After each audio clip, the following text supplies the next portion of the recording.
Hey guys, Chris from Provo Beast Audio Installation, and in today's video we're going to be replacing the factory radio on a Hummer H3. In this video we're going to show you how to remove the factory radio. We'll head over to the bench, wire up the new radio and assemble the dash kit and get everything reinstalled in the factory location. Let's get started.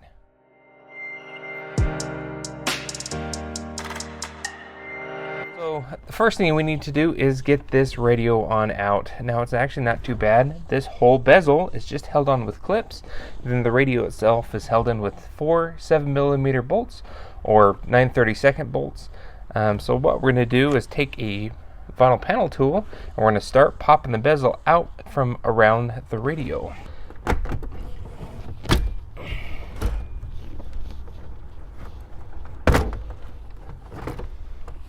We'll disconnect the hazard light switch here.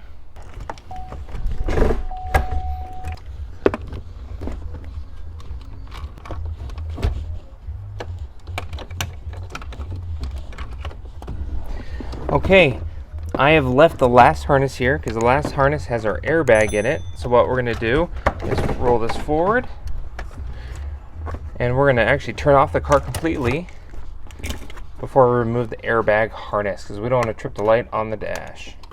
Okay, our bezel comes free. Okay, at this point of time with the bezel out of the way, we can remove our 4 screws.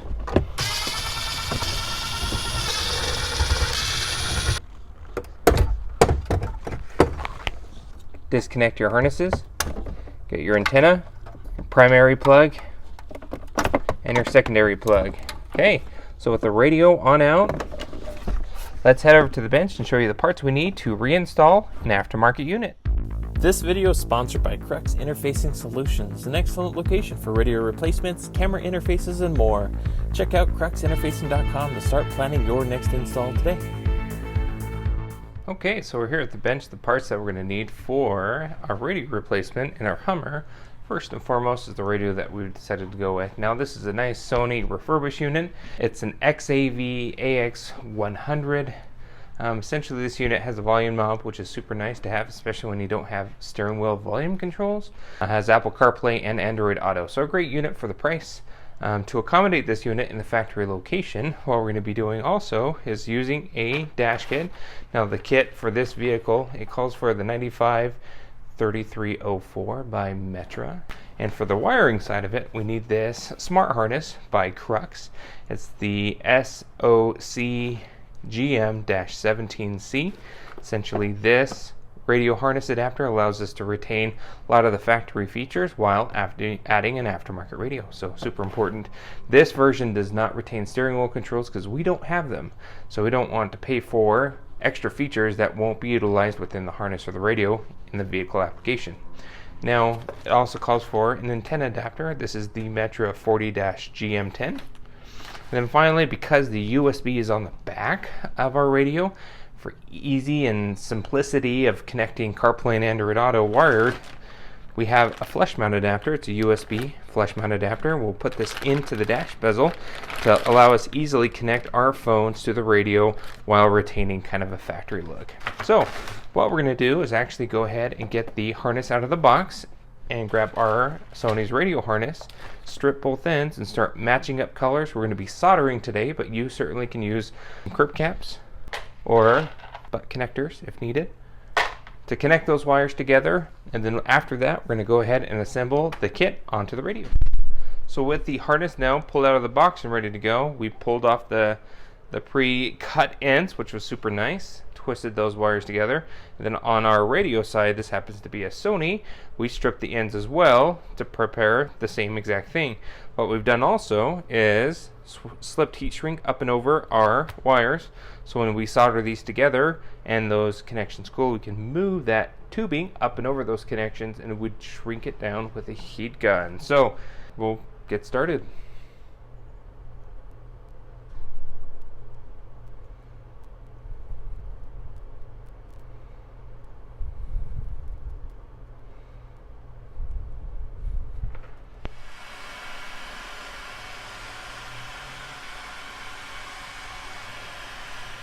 Alright, so got everything soldered, heat shrunk, ready to go. Now we'll grab some tested tape and wrap the harness. Alrighty, all done. Zip tied and ready to go. So at this point of time, we can now turn our attention to getting the kit onto the radio.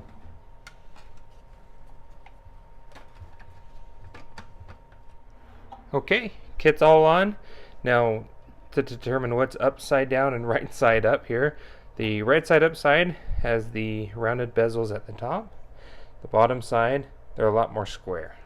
So that's how we've determined, and we verified it against the factory radio. So that's the orientation we want. Super easy kit to assemble. Really, at this point of time, what we need to do now is head back to the truck and start getting everything reassembled. Now, one last thing before we reassemble our dash bezel with the new radio in the dash, we want to draw your attention to the USB location on a radio. Unfortunately, it's on the back, so you could run an extension to the glove box or down underneath the dash or add a hole somewhere. It just doesn't look very clean and professional. So what we're going to do is put in this USB flush mount adapter. We'll link all this down in the description for you in case you want to pick one of these up. But essentially here, we'll flush mount this in the dash, and then this end we'll plug into our aftermarket radio, and that allows us a nice easy access location to use our Apple CarPlay, Android Auto. And so what we're going to do in flush mount this is, this bezel has two power sockets, and nowadays obviously they're for charging, but most of the time we're going to be charging your phone off the radio too using CarPlay or Android Auto. So we're going to replace one of these two power sockets and put our USB in its place. Now this does come in various different applications. You can get one with two USBs, you can get one with a USB and an aux, you can get one with a USB and an HDMI. Just depends on the radio, what features and ports that you need for your radio.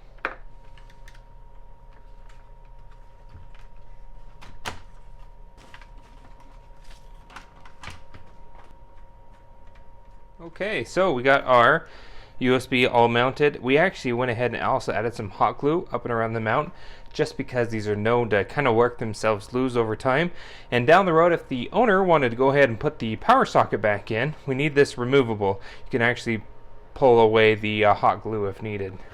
So as we flip that on over, that's what it looks like.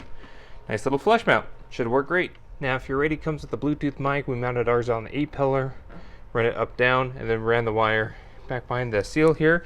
This is as far as we made it. Now we popped this panel off, just held on with 4 clips here. Put that down there. Now we have a hanger, and we fished it through the dash. It actually comes out right there. So what we're going to do is pull our mic wire through the dash into the radio cavity. Okay, so we're here back in the truck. Now for this Hummer, what we need to do, first thing, is get our wiring harness connected.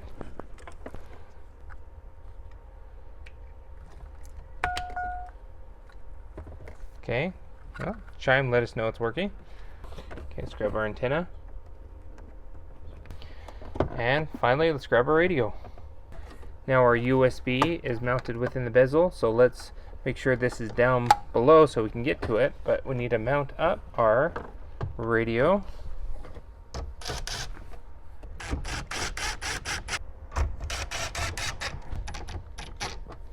Next thing we need to do is connect in our USB adapter. Now remember, what we need to do is connect our airbag light before we turn on the vehicle.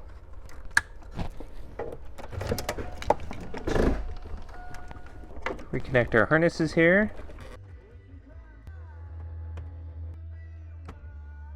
Okay, that's about it. We got everything reinstalled. It looks like it all clipped back into place pretty nicely here.